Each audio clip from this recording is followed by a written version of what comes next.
नमस्कार, welcome to interview classes. और interview class का ये 8वां सेशन है। ये 8th session of interview classes और इसमें हम पर्सनालिटी के बारे में पढ़ेंगे। इंटरव्यू में पर्सनालिटी बहुत ज़्यादा मैटर करता है। Not only in interview, life में भी, जहाँ हम काम करते हैं, वर्किंग प्लेस में भी, घर में भी, सोसाइटी में भी, जहाँ भी हम जाते हैं वहाँ पर हमारा पर्सनालिटी हमारे साथ ही जाता है। पर्सनालिटी को हिंदी में व्यक्तित्व कहते हैं। हमारा कैसा व्यक्तित्व है। बहुत लोग ऐसे होते हैं कि उनके पर्सनालिटी को इतना अच्छा उनका पर्सनालिटी होता है कि उनके लेवल को जज करना मुश्किल हो जाता है। और बहुत बार ऐसा भी होता है कि कई बार शर्म आती है ऐसे ऐसे लोगों को देखते हुए ऐसे जगहों पे जहाँ पे उनको नहीं दिखना चाहिए, क्योंकि पर्सनालिटी उनकी ऐसी लगती है। तो पर्सनालिटी में बहुत कुछ होता है, बहुत कुछ होता है। पर्सनालिटी में क्या क्या होता है, इसमें सब कुछ इसमें लिखा हुआ है। हम एक एक करके इसकी चर्चा करेंगे। सबसे पहले हम ये समझेंगे कि पर्सनालिटी होती क्या है। Personality is a stable pattern of behaviour that determines the individual uniqueness. दुनिया में, इस धरती पे जितने लोग हैं, जितने व्यक्ति हैं, सब में कुछ न कुछ यूनिक है, कुछ न कुछ विचित्र बातें हैं जो हमें बाकी लोगों से अलग करती है। और वो विचित्र बातें स्टेबल पैटर्न का बिहेवियर होना चाहिए। अगर थोड़े देर के लिए हम किसी को दुलार करने लगे, थोड़े देर के लिए गुस्से में हम क्रोधित हो गए, ये मेरा पर्सनालिटी का पार्ट जो है नहीं हो सकता, क्योंकि अल्पकालिक है। ये प्रभाव इसका भी होता है, ये अल्पकालिक है। जो स्टेबल पैटर्न है, हर छोटी छोटी बात पे मैं गुस्सा करता हूं और चाहे हर अच्छी बातों पे मैं सामने वाले को दुलारता हूं, ये हमारा स्टेबल पैटर्न ऑफ बिहेवियर हो गया। और स्टेबल पैटर्न ऑफ बिहेवियर जो होगा वही डिटरमाइन करता है हमारा इंडिविजुअल यूनिकनेस, और उसी को पर्सनालिटी कहते हैं। कहने का मतलब कि आप में कुछ ऐसे स्वभाव हैं, कुछ ऐसे बिहेवियर हैं जो बाकी लोगों से आपको अलग करता है। आपके चलने के ढंग अलग हो सकते हैं, बैठने के ढंग अलग हो सकते हैं, बात करने के ढंग अलग हो सकते हैं, लिखने के ढंग अलग हो सकते हैं, पढ़ने के ढंग अलग हो सकते हैं। कुछ न कुछ यूनिक चीजें हैं जो आपको बाकी लोग से अलग करती है, और उसी स्टेबल पैटर्न ऑफ बिहेवियर को पर्सनालिटी कहते हैं, व्यक्तित्व कहते हैं। Personality is brand image of the individuals personal aspect like character, behavioural patterns and attitude. जैसे किसी कंपनी का ब्रांड नेम होता है ना, वो कौन था, गब्बर इज बैक में वो बोलता है कि पाटिल इज ए ब्रांड, और उससे बड़ा ब्रांड जो होता है वो गब्बर हो जाता है। तो ब्रांड का मतलब क्या है, इमेज है। जैसे मैं मुकेश अंबानी कहता हूं, एक इमेज बन जाता है, एक सक्सेसफुल बिजनेसमैन का इमेज बन जाता है। तो एक ब्रांड इमेज बन जाता है अपने बारे में कि ये व्यक्ति दयालु है, ये व्यक्ति कठोर है, ये छोटी छोटी गलतियों को माफ कर देते हैं, ये तो ऐसा है कि गलती ढूंढता ही रहता है और फट से इसमें एक्शन कर देता है। एक पर्सनालिटी हमने डेवलप कर दिया, बन गया, एक इमेज बन गया, एक ब्रांड इमेज बन गया, और वो हमारे साथ चिपक गया। और ये जो पर्सनालिटी होती है ना, ये लोग व्यू करते हैं, मेरे कहने से नहीं होता। मैं कहता हूं कि मैं बहुत बड़ा दानी हूं, अगर लोग बोलते हैं कि दानी नहीं है तो नहीं है, कोई ब्रांड आपका नहीं बना। आपका ब्रांड, आपका इमेज लोग डिसाइड करते हैं, आप नहीं डिसाइड कर सकते। पर्सनालिटी जो टर्म है, it is derived from the word persona, which has Greek and Latin roots and refers to the theatrical mask worn by Greek actors.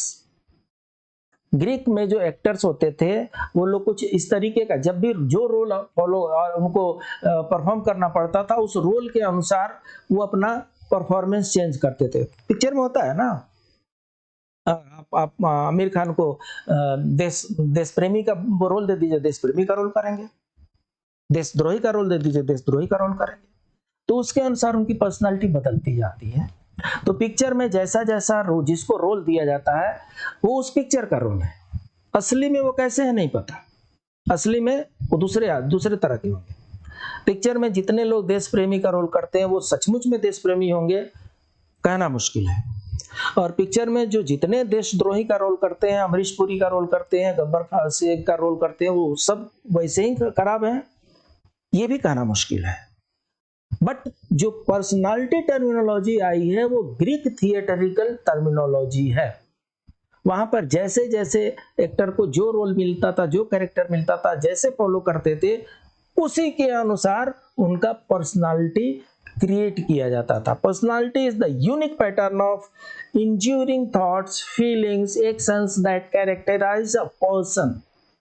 तो एक यूनिक बिहेवियर है जिसके अनुसार मैं सोचता हूं, मेरी फीलिंग होती है, मेरा एक्शन होता है। ये लोगों को पता चल जाता है कि इनका ये तरीका है जीने का। डेफिनेशन में क्या है? कैम्ब्रिज इंटरनेशनल डिक्शनरी के अनुसार your personality is the type of person you are which is shown by way you behave, feel and think। आपके बारे में लोगों के पास जो भी नजरिया है, आप ऐसा सोचते हैं, आप ऐसा महसूस करते हैं, आप ऐसा काम करते हैं, वो आपकी पर्सनालिटी हो गई। एक दूसरा डेफिनेशन ये है कि whole nature of character of a person, मिला जुला करके ऑल टुगेदर आपके बारे में लोगों का क्या इमेज बनता है, आपने क्या ब्रांड अपने आप का इंप्रूव किया है, वो आपकी पर्सनालिटी है। पर्सनालिटी जो है लॉन्ग रन में बनती है, 2-4 दिन में नहीं बनती है। बिगड़ने के लिए 1 मिनट में बिगड़ जाएगी। टार्निश करना हो 1 मिनट में टार्निश हो जाएगा। बट अगर पर्सनालिटी को डेवलप करना हो, वर्षों लग जाते हैं उसको डेवलप करने में। पर्सनालिटी, तो इसका मतलब ये हुआ all together, personality refers to an individual's way of interacting with people around. बाकी लोगों के साथ आपका इंटरेक्शन कैसा होता है वो आपका पर्सनालिटी डिसाइड करता है। हिज बिहेवियर टुवर्ड्स अदर्स, दूसरे के साथ हम व्यवहार कैसा करते हैं। Attitude, thought process and way of perceiving things. It is the personality of the individual which makes him unique and stand apart from the rest. बाकी लोगों से अलग करता हुआ जो कैरेक्टरिस्टिक्स है वो मेरा पर्सनालिटी है। मेरे पास कुछ यूनिक स्वभाव होंगे जिसके चलते मैं लोगों में जाना जाता हूँ। आपके पास कुछ यूनिक स्वभाव होंगे जिसके द्वारा आप अपने सोसाइटी में, अपने फैमिली में, अपने गांव में, अपने टाउन में, अपने ऑफिस में जाने जाते होंगे। कोई हेल्पफुल नेचर के होते हैं और कोई परेशान करने वाले होते हैं। ये किसने बनाया? ये उस आदमी ने नहीं बनाया, ये उसके बिहेवियर ने बनाया और लोगों ने ऑब्जर्व किया। ऑब्जर्व करने के बाद से समझ में आ जाता है ये आदमी दुखी आदमी है, ये खुद भी दुखी रहता है और लोगों को भी दुखी करता है। बन गया, ये ब्रांड इमेज बन गया। आपके जाने से पहले वो इमेज आपसे पहले पहुंच जाएगा आपके जगह पे। आप जहां भी ट्रांसफर जाइए, आप यहाँ से गुवाहाटी ट्रांसफर जाइए, आपके जाने से पहले आपका इमेज वहां पर चला गया। लोग बोलेंगे अरे वो पहुंच रहा है, वो महीने में सिर्फ वो 5 बार मेमो इशू करता था, एक छोटी सी गलती के लिए छोड़ता नहीं था, फट से मेमो इशू करना शुरू कर देगा। इतना खराब आदमी था। वो पहुंच रहा है गुवाहाटी में, संभाल लेना भाई। पहुंच गया, आपका इंप्रेशन, आपका पर्सनालिटी वहां पर पहले ही पहुंच गया है। बाकी लोग वहां पर आपको जज करने लगेंगे, आ गया ये 30 मार खान। और नहीं तो ऐसा भी होगा, अरे बड़े अच्छे साहब हैं, बहुत अच्छा, कितना भी गलती कीजिए माफ कर देते हैं, सबको मिला जुला करके चलते हैं, किसी के पीछे नहीं पड़ते हैं, अच्छा उनका है, सबको एक फैमिली की तरह रहते हैं। और वो आपके पास गुवाहाटी में आ रहे हैं, लोग प्रसन्न हो जाएंगे, अरे बहुत अच्छे साहब आ रहे हैं। तो ये कैरेक्टर है आपका, ये परमानेंट नेचर का कैरेक्टर है और ये लोगों के द्वारा डिसाइड किया जाता है। कुछ पर्सनालिटी के प्रकार हैं, हम लोग सब लगभग इसी 8 वैरायटी में आते हैं। पहले जो होते हैं एक्सट्रोवर्ट होते हैं, बहिर्मुखी जिसको हिंदी में कहते हैं। Extroverts are energized by people, enjoy a variety of tasks, a quick pace and good at multitasking। जो बहिर्मुखी लोग होते हैं वो अपनी बातों को बड़ी अच्छी तरीके से कह लेते हैं, शर्माते नहीं हैं, झिझक नहीं है किसी प्रकार का, शाइनेस नहीं है, जो कुछ भी जानते हैं उसको बढ़िया से प्रेजेंट करना जानते हैं, उनको एक्सट्रोवर्ट कहते हैं। जहां जाएंगे 2-4 दोस्त तो 2 मिनट में बना लेंगे, एक्सट्रोवर्ट होंगे। उसके उल्टा जो होते हैं वो इंट्रोवर्ट होते हैं। ये होते तो विद्वान हैं लेकिन गले के भीतर के विद्वान हैं। इनकी विद्वता मुंह से बाहर निकलती नहीं है, इसलिए कोई जान नहीं पाता कि ये विद्वान है कि मूर्ख है। जो इंट्रोवर्ट होते हैं ये अपने आप को रिप्रेजेंट नहीं कर पाते हैं। हो सकता है कि रिटन में लिख दे, इंटरव्यू में आगे ही नहीं बढ़ पाएंगे। आपको मैं एक एग्जांपल देता हूँ। ग्रुप में जब भी कुछ डिस्कशन होगा, अगर 450 लोग हैं, 450 में से आप देख लीजिएगा 10 से 15 लोग ही इसमें पार्टिसिपेट करते हैं। हम जब व्यू पूछते हैं कुछ लोगों का, तो चाहे कमेंट बॉक्स में हो चाहे ग्रुप में हो, 5 आदमी से 10 आदमी होते हैं, उनके ही व्यू आते हैं। बाकी लोग क्या समझदार नहीं है, बाकी लोग क्या इंटेलिजेंट नहीं है? ऐसा नहीं है। ये 5-6 जो सामने आ जाते हैं, इनको एक्सट्रोवर्ट कहते हैं। और एक्सट्रोवर्ट अपने आप में एक मेरिट है। एक्सट्रोवर्ट होना सीखिए। और जो लोग पर्दे के पीछे हैं, अगर 450 लोग हमारे ग्रुप में हैं और सिर्फ 10 लोग ही पार्टिसिपेट कर रहे हैं, तो 440 जो लोग हैं ये इंट्रोवर्ट हैं। इनको या तो अपनी बातों को रिप्रेजेंट करना नहीं आता, नहीं तो समाज से ये सामना नहीं करना चाहते हैं, नहीं तो इनको लगता है कि जो कुछ भी कहेंगे शायद उसको कोई काट न दे, कहीं उनसे कुछ गलतियां ना हो जाए, कहीं लोग उनमें कमी ना निकालने लगे, कहीं स्पेलिंग एरर ना हो जाए। छोड़ो यार, किस लिए इसमें पार्टिसिपेट करना, अपने काम में लग जाओ। ये सब एक इंट्रोवर्ट लोग हैं, और इंट्रोवर्ट लोग इंटरव्यू में प्रॉब्लम हो जाता है उनके साथ। ये इंटरव्यू में ये अंडर परफॉर्मर होते हैं। इसलिए आप अपने आप को जज कीजिए। अगर आपको लगता है कि आप इंट्रोवर्ट हैं, आपके पास टाइम है, अपने में निखार लाइए और एक्सट्रोवर्ट तो बनने की कोशिश कीजिए। कितना बन पाते हैं ये समय बताएगा। उसके बाद से कुछ थिंकर्स होते हैं, मतलब विचारक होते हैं। ये लोग सोचने वाला काम करते हैं। जो कुछ भी होता है, they tend to make decision using logical analysis. ऐसे ही बेतुकी चीजें नहीं होती है। जो कुछ भी दुनिया में घटित हो रही हैं, जो कुछ भी उनके सामने घटित हो रहा है, उसका एक लॉजिकल एनालिसिस करते हैं और objectively weigh pros and cons, मतलब उसकी अच्छाइयां और बुराइयां को परखते हैं, और value honestly consistency and the fairness, उसके बेसिस पे वो किसी नतीजे पर पहुंचते हैं। तो ये एक विचारक होते हैं। थिंकर जो होते हैं हर चीज को सही और गलती के माप पर नापते हैं, हर चीज को लॉजिकली एनालाइज करते हैं और तब वो अपनी बातों को रखते हैं। जो फीलर्स होते हैं ये सिर्फ महसूस करने वाले लोग हैं। Tend to sensitive and cooperative and decide based upon their own personal values and how others will be affected by their actions. ये लोग फीलिंग करते हैं, ये लोग महसूस करने वाले लोग हैं। सेंसर्स संवेदक होते हैं, are realistic people who like to focus on the facts and details and apply common sense and past experience to come up with the practical solution to problems.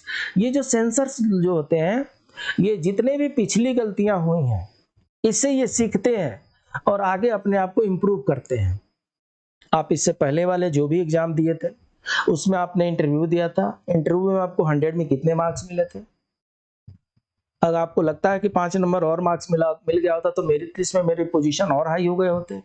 मैं इस जगह पे चुप किया था, उसको करेक्ट करेंगे और करेक्ट करके बेटर अपने आप को रिप्रेजेंट करेंगे। सेंसर्स होते हैं। इंट्यूशन एक टर्मिनोलॉजी होता है। इंट्यूशन मतलब एक मन में कुछ ऐसा ख्याल आता है कि ऐसा होना चाहिए। ये ख्याल कोई ऐसा अचानक ख्याल नहीं है, ये भी एक लॉजिकल ही होता है। Prefer to focus on possibilities, ये पॉसिबिलिटीज को लेके चलते हैं, ये पॉजिटिव नेचर वाले होते हैं। इंट्यूशन वाले जो होते हैं ये पॉजिटिव इनकी थिंकिंग होती है। ये सोचते हैं मुझे ऐसा लग रहा है कि मैं डीडी बनने वाला हूं,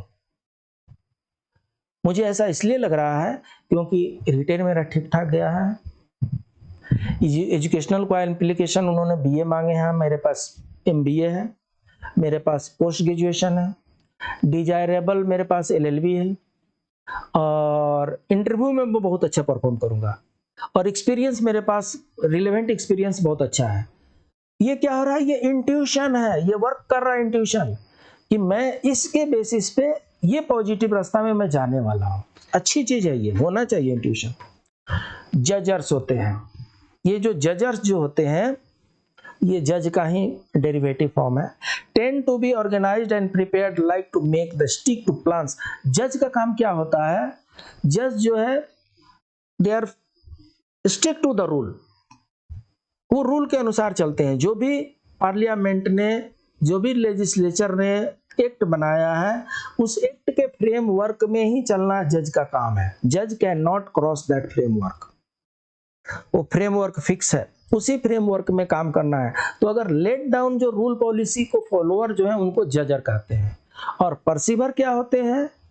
परसीवर जो होते हैं उनके पास ओपन ऑप्शन होता है। वो सोचते हैं नहीं नहीं, ये जो रूल बना है ये ह्यूमन बीइंग के वेल बीइंग के लिए बना है, ये ह्यूमन बीइंग के अच्छाई के लिए बना है, ह्यूमन बीइंग के प्रोग्रेस के लिए बना है, उनको रोकने के लिए नहीं बना है। और अगर ये रूल उनको रोक रहा है, इसका मतलब कि ये rule is bad in law, और ये काम सुप्रीम कोर्ट करता है। परसीवर का काम सुप्रीम कोर्ट करता है, और जजर का काम high court, district court, magistrate court, ये सब करते हैं। तो ये सब पर्सनालिटी के अलग अलग वेराइटीज हैं। Factors of personality, the physical factors, physique of the individual, size, strength, looks and constitution. कुछ लोग टॉल होते हैं, बहुत सुंदर लगते हैं देखने में। कुछ लोग गोल मटोल होते हैं, वो भी देखने में बहुत अच्छे लगते हैं। कुछ लोग के चेहरे बहुत अट्रैक्टिव लगते हैं, और कुछ लोग तो इतने भद्दे चेहरे लेकर के जाते हैं कि उनको देखने का मन भी नहीं करता है। तो ये सब पर्सनालिटी के फैक्टर्स हैं। इसको थोड़ा बहुत आप अपने अनुसार मॉडिफाई कर सकते हैं, बहुत ज्यादा नहीं कर सकते हैं। बहुत छोटा आदमी है तो अपने आप को खींच के बहुत बड़ा नहीं कर सकता, बड़ा आदमी है तो खींच के छोटा नहीं कर सकता। थोड़ी सी चेहरे में चमक बढ़ाई घटाई जा सकती है। Environmental and social factors, working area, home, ये बहुत बड़ा आपको अफेक्ट करता है। अगर आप इससे पहले किसी सर्विस में रहे हैं जिसमें आपका जो बॉस था वो निगेटिव एटीट्यूड था वाला था, वो बॉस सब में कमी निकाल करके और दिन में 5 बार मेमो इश्यू किया करता था, भगवान न करे थोड़ी बहुत तो वो ट्रेट आपके पास भी ट्रांसफर हो जाएगी, और आने वाले ऑर्गेनाइजेशन में आप लोगों के लिए दुखदाई होने वाले हैं। और अगर आप किसी अच्छे सुपीरियर के साथ आपने काम किया है तो उसकी अच्छाइयां भी आपके पास ट्रांसफर होगी, और आने वाले ऑर्गेनाइजेशन में लोग आपकी प्रशंसा करने वाले हैं, आप प्रशंसक बनने वाले हैं लोग। Mental and physiological factors like motives, interest, ये सब जो होते हैं, इंटेलेक्चुअल्स, कैरेक्टर्स, विल, ये सब आपके पर्सनालिटी को अफेक्ट करते हैं। तो इस तरीके से mental, environmental and physical factors है जो हमारे पर्सनालिटी को अफेक्ट करते हैं। डिटर्मिनेंट ऑफ पर्सनालिटी क्या क्या है? हेरिडिटी है। कुछ लोग लंबे होते हैं, कुछ लोग छोटे होते हैं, कुछ लोग बहुत सुंदर दिखते हैं, कुछ लोग कम सुंदर दिखते हैं। ये सब कुछ हेरिडिटरी वाली चीजें हैं। ये वंशावली के अनुसार कुछ चीजें आती हैं। कुछ लोग के फादर लंबे थे, मदर लंबी थी, तो ये भी लंबे हैं। कुछ लोगों के मदर और फादर छोटे थे तो ये भी छोटे हैं। किसी के मोटे थे तो ये भी मोटे हैं, किसी के पतले थे तो ये तो कुछ बहुत कुछ हेरिडिटरी भी होता है, और बहुत कुछ इन्वायरमेंटल होता है। इन्वायरमेंट के अनुसार मनुष्य में बहुत से चेंजेज आते हैं। सिचुएशनल भी होता है। बहुत सी चीजें हमारे लाइफ में हमारे पर्सनालिटी को सिचुएशनली चेंज कर देती है। लाइफ में कुछ न कुछ ऐसी घटना घटेगी जो हमारे पूरे पैटर्न को चेंज कर देती है। आप आमिर खान का मन पिक्चर देखिए। मन पिक्चर में आमिर खान एक प्ले बॉय है, और बाद में जब वो हीरोइन से मिलता है तो वो प्ले बॉय जो है ट्रू लवर बन जाता है, और वो अपाहिज लड़की से शादी करता है। वो तो उसकी पर्सनालिटी में चेंजेस आ जाते हैं। तो पता नहीं लाइफ में कौन सा ऐसे सिचुएशन आ जाए, कौन से ऐसे टर्म आ जाए, कौन से ऐसे मौके आ जाएं जहां पर अपना कुछ ऐसा सिचुएशन आ जाए जो हमारी पर्सनालिटी में चेंज कर दे। तो सिचुएशन भी एक बहुत बड़ा फैक्टर है। मेथड ऑफ पर्सनालिटी असेसमेंट क्या है? ऑब्जर्वेशन, ऑब्जर्व करके हम बताते हैं कि आदमी कैसा है। सिचुएशनल टेस्ट दिया जाता है, SRT होता है ना, मैंने बताया, सिचुएशन रिएक्शन टेस्ट, SRT दिया जाता है। और एसआरटी में आपका देखा जाता है कि पर्सनालिटी कैसी है। कुछ क्वेश्चनर दिए जाते हैं, उसका आंसर आपसे लिया जाता है, उसके बेसिस पर हम डिसाइड करते हैं कि आपका पर्सनालिटी कैसा है। इंटरव्यू जिसको आप फेस करने वाले हैं, इंटरव्यूअर देखेगा और सब कुछ लिखेगा, ये सीरियस नहीं लगता। करेजियस थोड़ा कम है, इंटेलिजेंट उतना नहीं दिखता, ये उसका अपने रिमार्क्स पर है, इंटरव्यूअर डिसाइड करेगा। रेटिंग स्केल अलग अलग होते हैं, पर्सनालिटी इन्वेंटरी होती है जिसमें कुछ क्वालिटीज फिक्स है, 10 क्वालिटी 20 क्वालिटी, उसमें कितना क्वालिटी आप पोसेस करते हैं। एंड प्रोजेक्टिव टेक्निक मतलब आप किस तरीके से अपने आप को रिप्रेजेंट करते हैं। These are the methods of personality assessment.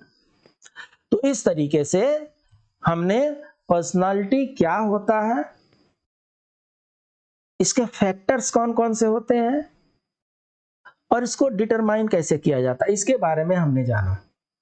अब इसके बाद हम जानेंगे पर्सनालिटी डेवलपमेंट के बारे में। पर्सनालिटी डेवलपमेंट क्या होता है, कैसे होता है, क्योंकि ये ज्यादा जरूरी है। फिर मिलते हैं अगले लेसन में, तब तक के लिए नमस्कार।